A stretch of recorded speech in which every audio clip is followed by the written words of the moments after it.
ત્યાંની ઘટના છે આ ભાગવતમાં. સુખદેવજી કથા કરવા તૈયાર, રાજા પરીક્ષિત સાંભળવા તૈયાર થયા.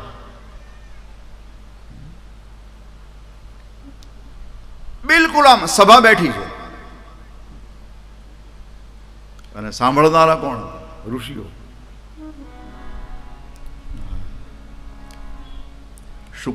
શુક સભામાં નામો આપ્યા છે. શુક સભામાં કોણ કોણ હતું? શુક સભા, શોક સભા નહીં. શુક સભામાં સામે વ્યાસજી બેઠા છે, નારદજી બેઠા, પરાશર બેઠા છે, સુખદેવજીના દાદા, વશિષ્ઠ, વિશ્વામિત્ર જેવા શ્રોતા બનીને બેઠા છે. અને એમાં દેવતાઓ આવ્યા છે વિમાનો લઈ લઈને. શ્રીમદ ભાગવતમાં લખ્યું છે સુધા કુંભમ ગ્રહિત્વૈવ.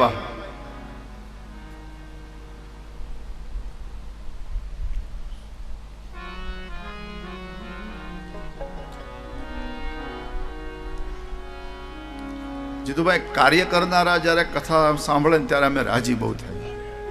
આ હકીકત છે. કામ કરનારા જ્યારે કથા સાંભળે એટલે અમને એમ થાય કે બધું કામ થઈ ગયું. અને આમાં છે ને ભાઈ, હું બધાને કહું, કામની ચિંતા નહીં કર. આ કામ કૃષ્ણ મુરલીધર મહારાજનું છે. હા, એમાં કાંઈ જો 19-20 થાય તો એ મુરલીધરની જવાબદારી છે. આપણે માથાકૂટ શું કામ કરો છો? સાંભળો બસ. એટલે જીતુભાઈ, હું કાર્ય કરનારા જયારે કથા સાંભળે ત્યારે પછી બહુ આનંદ આવે. સાંભળવું બસ. આ 2.5-3 કલાક તો સમાધિ જ લાગી જવી જોઈએ બસ. તો કથા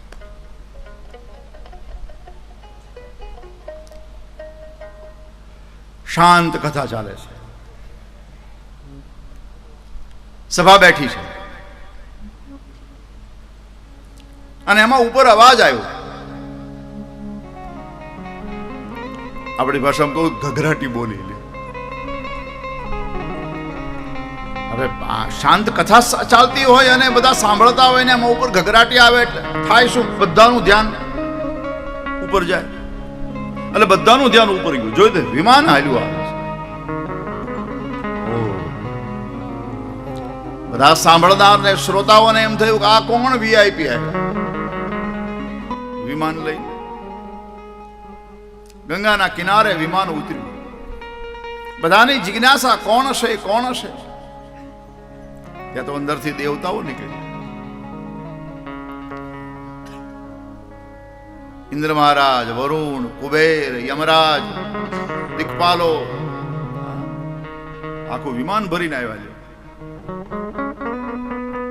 પણ પેલા ઇન્દ્ર મહારાજ આવ્યા. ઇન્દ્ર મહારાજના હાથમાં એક ઘડો હતો, કુંભ, સુધા કુંભ, અમૃતનો કળશ એના હાથમાં. અને આખી ટોળી કથામાં આવી.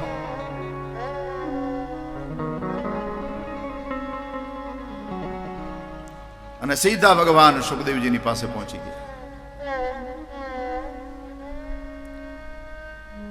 સુખદેવજીને પ્રણામ કર્યા. ભાગવતમાં લખ્યું છે, શુકમ નત્વા વદન સર્વે સ્વકાર્ય કુશલા સ્વકાર્ય કુશલાસુરા.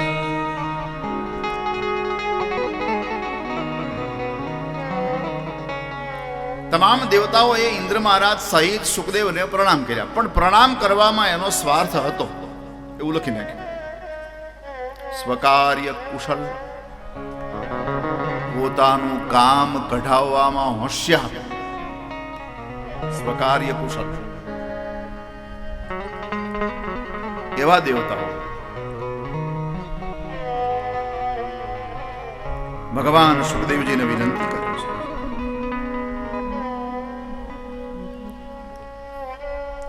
મહારાજ, આ પરીક્ષિતને શાપ મળ્યો છે. હા, 7મા દિવસે મરવાનો છે. હા,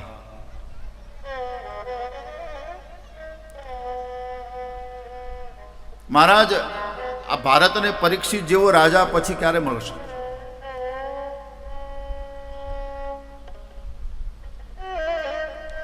વાત સાચી. તો શું કરવાનું છે? બોલે એના માટે અમૃત લાવ્યા છીએ. અને અમૃતનો સ્વભાવ ગુણ છે કે અમૃત પીવે એનું મૃત્યુ ટળી જાય. આ અમૃતનો ગુણ. એને મેં અમૃત પાઈ દીધું. પણ મહારાજ એક કૃપા તમારે કરવી પડશે અમારી ઉપર. કઈ? કથા અમને સંભળાવી દો. એના બદલામાં એને અમે અમૃત પાઈ દઈએ. જો કેટલી ભૂલ કરી દેવતાઓએ. સ્વાર્થી દેવતાઓ છે. નહીં તો સુખદેવ જેવા યોગી, એક પરમ સંન્યાસી, પરમ પરિવરાજક, એ કથા કરે છે તો એને કહેવાની જરૂર હતી ખરી કે અમૃતના બદલામાં અમને કથા સંભળાવો. આ મંડપમાં બેસીને સાંભળી લીધી હોત તો કોઈ ના પાડતું હતું?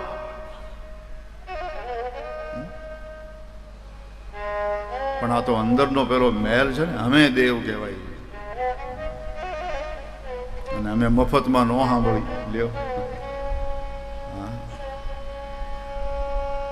અહીંયા આપણે મંડપમાં કોઈ પણ આવીને કથા સાંભળે. કથા સાંભળવાના જેમ શ્વાસ લેવાનો આ સંસારમાં તમામને અધિકાર છે, હા, ભોજનનો આ સંસારમાં તમામને અધિકાર છે, એવી રીતે કથા સાંભળવાનો આ સંસારમાં તમામને અધિકાર છે. તમે એને રોકી ન શકો. પણ કોઈ અહીંયા સુધી આવીને એમ કે લ્યો 101 રૂપિયા આપીએ કથા સંભળાવો, તો વિચારવું પડે કે હવે સંભળાવી કે કેમ. બાકી સાંભળી લે. બસ એ રીતની ઘટના અહીંયા ઘટી. એ રીતનું બની વાત. સુખદેવજીને કહ્યું અમને કથા સંભળાવો. એના બદલામાં અમે અમૃતનું પાન કરાવીએ. સુખદેવજીએ રાજા પરીક્ષિતને પૂછ્યું, રાજન, તારા માટે દેવતાઓ અમૃત લાવ્યા છે અને એમ કહે છે કે અમને અમૃત, અમે આને પાઈ દઈએ, એના બદલામાં અમને કથા સંભળાવો. રાજન, તારે કયું અમૃત પીવું છે? એક કથામૃત છે અને એક સ્વર્ગામૃત છે.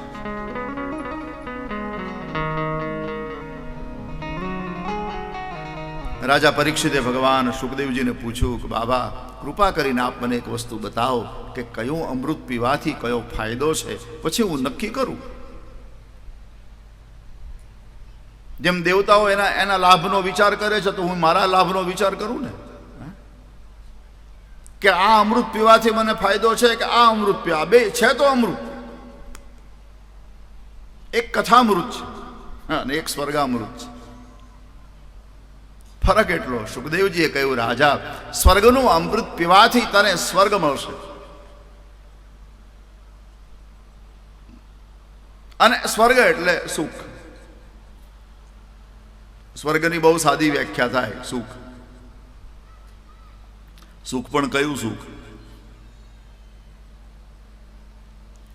એને ભૂતજન્ય સુખ કહ્યું છે. પદાર્થોથી મળતું સુખ,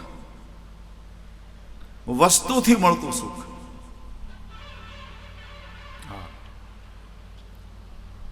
અને ભૌતિક જગતમાંથી મળતું સુખ, એ સુખની એક નિશાની છે. જો સ્વર્ગનું સુખ કોને કહેવાય? જે સુખ છેલ્લે દુઃખ આપે એનું નામ સ્વર્ગનું સુખ. એ સુખ જ છેલ્લે દુઃખી કરે. હું તમને એક દાખલો આપું, બાકી તમારે બધું વિચાર કરીને પછી પકડવાના બધા સુખ. ક્યાં ક્યાં સુખ એવા છે. જુઓ, ખંજવાળનો રોગ જેને થાય, અને જ્યાં સુધી ખંજવાળનો રોગ મટે નહીં, જ્યાં સુધી ડોક્ટર સાહેબ દવા ન આપે ત્યાં સુધી મટે નહીં, અને મટે નહીં ત્યાં સુધી એ માણસ સ્વર્ગમાં કહેવાય. કારણ ખંજવાળે ને ત્યારે બહુ આનંદ આવે. ખંજવાળ જેવી મજા તો જેને ખંજવાળ ઉપડી હોય ને ખબર હોય. હા, એ પીઠમાં ખંજવાળ આવે અને પછી હાથ પોગે નહીં અને જે વસવસો રહે, હા, એ વખતે આપણને એમ થાય કે ભગવાને 100 ઇંચ જો મોટો કર્યો હોત તો આજ હવે તો પ્લાસ્ટિકના હાથ નીકળ્યા છે. મને અમેરિકામાં એક ભાઈએ લાકડાનો હાથ આપ્યો, મને કે બાપુ આ ખંજવાળવા હાટું આ લાકડાનો હાથ આવ્યો.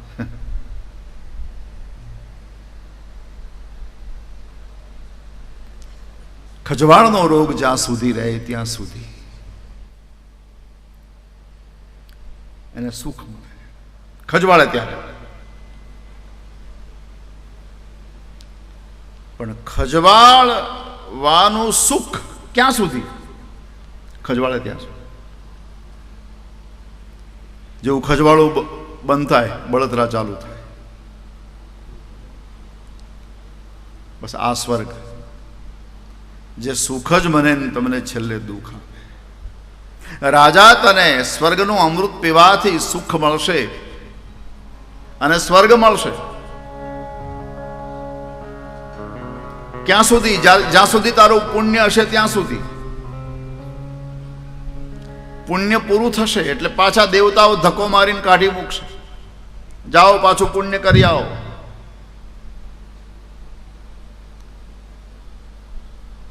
સ્વર્ગનું ચલણ પુણ્ય છે. જેમ આપણે અહીંયા રૂપિયો ચાલે છે એમ ઉપર પુણ્ય ચાલે છે. પુણ્ય આપો સુખ લ્યો, પુણ્ય આપો સુખ લ્યો. પાકીટમાંથી પુણ્ય પૂરું થઈ જાય એટલે વાત પૂરી થઈ ગઈ. સ્વર્ગનું અમૃત પીધા પછી પુનરપી જનનમ પુનરપી મરણમ એ ટળતું નથી.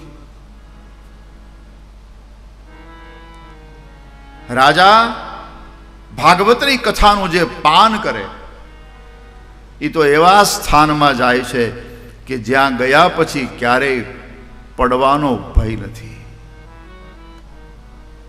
એ ક્યારેય પાછો નથી આવતો. યદ ગત્વા ન નિવર્તન્તે તદ્ધામમ પરમમ મમ. મારું ઈ ધામ છે જ્યાં ગયા પછી જીવ ક્યારેય પાછો નથી. ન દદભાસયતે સૂર્યો ન શશાંકો ન પાવક. ત્યાં સૂર્ય નથી, ત્યાં ચંદ્ર નથી, ત્યાં અગ્નિ નથી. ન તદભાસયતે સૂર્યો ન શશાંકો, ન શશાંક ચંદ્રમા નથી, અગ્નિ નથી. અને એવા દેશમાં, મતલબ વૈકુંઠમાં ભગવાન કે મારો દેશ છે, મારો પ્રદેશ છે. અને જ્યાં ગયા પછી બસ એક વખત જીવ ત્યાં જતો રહ્યો પછી પાછો ન. સખુ ही સખુ है, खुशी ही खुशी है, तेरा गम सलामत तो मुझे क्या कमी है. ત્યાં કેવલ સુખ જ છે. આ પરમાત્મા સખુ ही सखु है, खुशी ही खुशी है, तेरा गम सलामत तो मुझे क्या कमी है.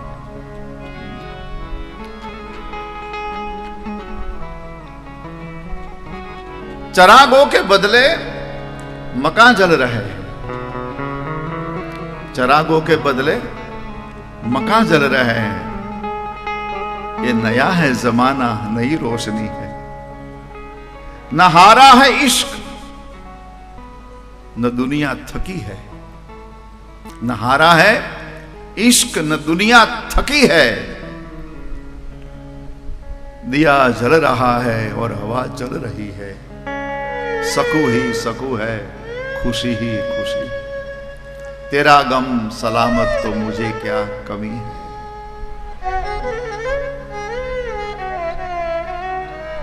મેં એવી કથા સાંભળી હતી કે એક વખત વૈકુંઠવાળા બે માણસો વૈકુંઠમાં રહેતા અને એ કંઈક સાંજે 4-5 વાગે ફરવા નીકળે. હા, બોલા મોટા માણસો વોકિંગ કરવા નીકળે ને.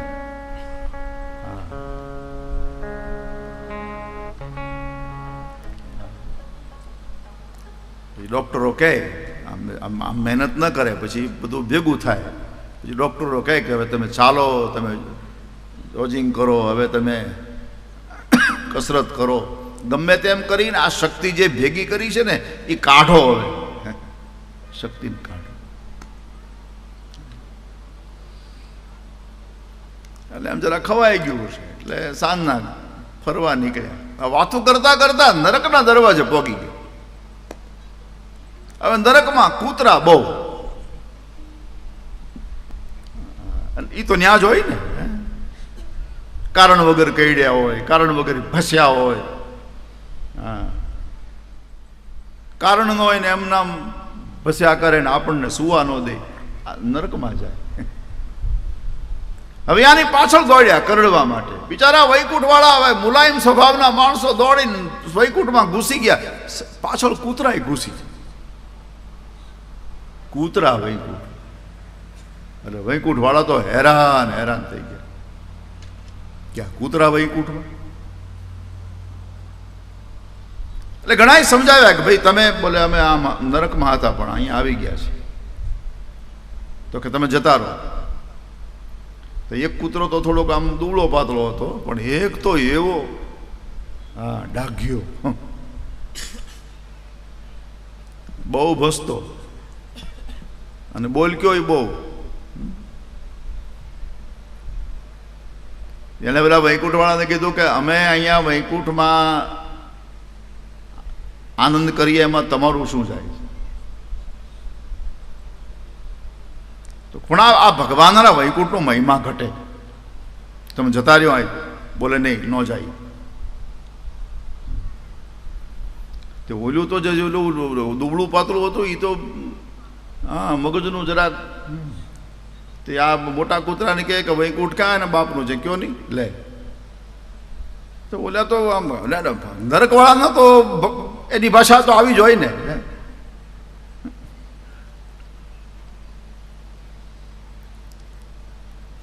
બહુ માથાકૂટ ચાલી, પણ એક વડીલે કૂતરાને સમજાવ્યા કે ભાઈ તમે આમે વૈકુંઠમાં આવીને આમ કરો, આ ભગવાનના વૈકુંઠનો મહિમા કેટલો ઘટે, તમે જતા રહો ને. ત્યારે ઓલા મોટા કૂતરાએ કીધું, તો દાદા એક કામ કરો, અમે સાંભળ્યું છે કે નિત્ય પ્રતિ ભગવાન વૈકુંઠમાં નિવાસ કરે. હા, વૈકુંઠમાં ભગવાન નિવાસ કરે. એક કામ કરો ને, અમને દર્શન કરાવી દો એટલે અમે જતા રહીએ. એટલે પેલા વડીલને એમ થયું બિચારા વૈકુંઠ સુધી આવ્યા તો પછી પ્રભુના દર્શન કરે.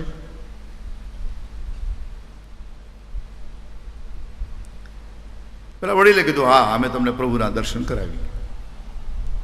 બેસો. ભગવાનની પાસે ગયા ને કહ્યું બે કૂતરા ઘૂસી ગયા છે ને થોડી માથાકૂટ થઈ છે, તો તમે બહાર આવીને દર્શન આપો તો આ માથાકૂટ દૂર થાય. તે ભગવાને કીધું કાંઈ નહીં, બેસાડો, હું હમણાં તૈયાર થઈને આવું છું. ભગવાને શૃંગાર કરી અને કૂતરાઓને દર્શન દેવા આવ્યા. કૂતરાઓએ પ્રભુના દર્શન કર્યા, ધન્ય બની ગયા. પછી ભગવાને પણ કીધું કે હવે તમે તમારા નરકમાં જતા રહો, તમને મારા દર્શન થઈ ગયા ને, હવે તમે જતા રહો. ત્યારે ઓલો કૂતરો બોલ્યો કે ભગવાન અમે જતા રહીએ પણ એક નાના કાગળમાં અમને લખી આપો કે મહાભારતના યુદ્ધના પહેલે દિવસે અર્જુનની આગળ મેં કીધું તું કે મારા ધામમાં ગયા પછી જીવ પાછો જાતો નથી.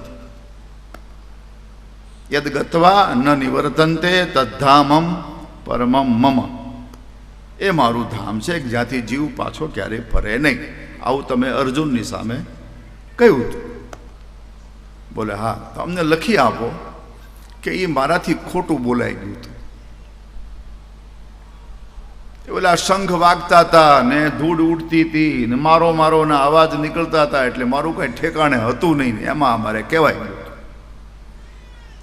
આવું લખી આપો એટલે અમે જતા રહીએ. ભગવાન કે હું લખી ન આપું તો કૂતરા કે અમે જઈએ નહીં. યા તો એટલું અમને લખી આપો કે ભાઈ એ મારાથી કહેવાય ગયું. ભગવાન લખવા રાજી નથી અને કૂતરા ત્યાંથી નીકળવા રાજી નથી. આ કેસ હજી ચાલે છે અને કૂતરા લહેર કરે છે વૈકુંઠમાં. આ યદગતવા, આ ભાગવતની કથા આ કરી શકે છે.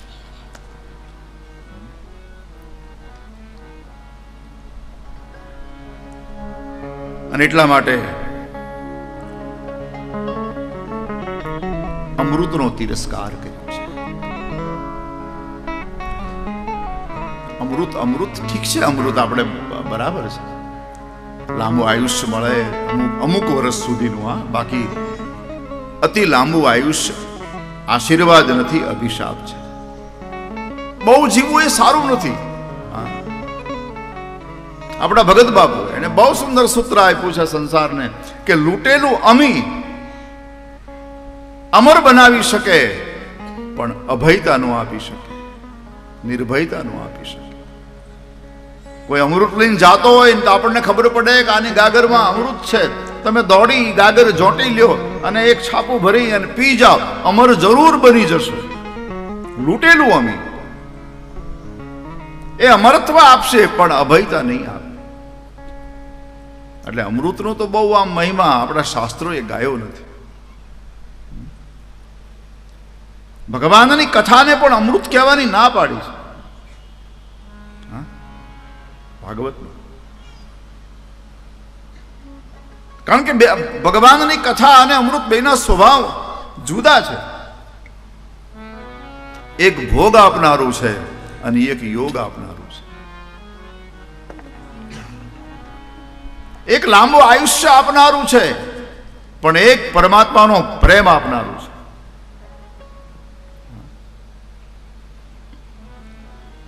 એક વિષયને આપનારું છે, એક વિષ્ણુને આપનારું છે.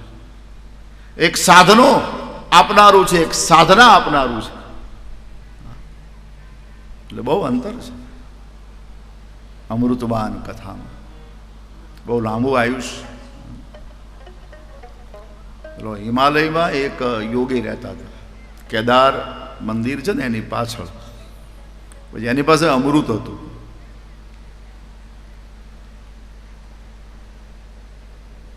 એક શેઠને ખબર પડી, પૈસાવાળા શેઠને, કે આની પાસે અમૃત છે. એટલે એ મહાત્મા પાસે પહોંચ્યા અને નક્કી કર્યું. ઓલા મહાત્માએ કીધું 1 કરોડ રૂપિયા લઉં રોકડા. અમારે કાંઈ સાધુઓને બેંકમાં ખાતા હોય નહીં, એટલે રોકડા આપ તો કામ લાગે. શેઠ કે રોકડા આપો. એ નક્કી થયું કરોડમાં. શેઠ કરોડ રૂપિયા લઈને કેદારના મંદિરની પાછળ પહોંચ્યા અને પેલા મહાત્મા આવ્યા, કમંડળમાં અમૃત. એ જ્યાં આપવાની તૈયારી કરી ત્યાં કાગડો આવ્યો. એક કાગડો, ઘરડો, વૃદ્ધ કાગડો. એને શેઠને કીધું કે રહેવા દેજે, પીતો નહીં, મરી જાય. શેઠ કે કેમ? બોલે આ મહાત્માના કમંડળમાં હું ચાંચ બોળી આવ્યો છું.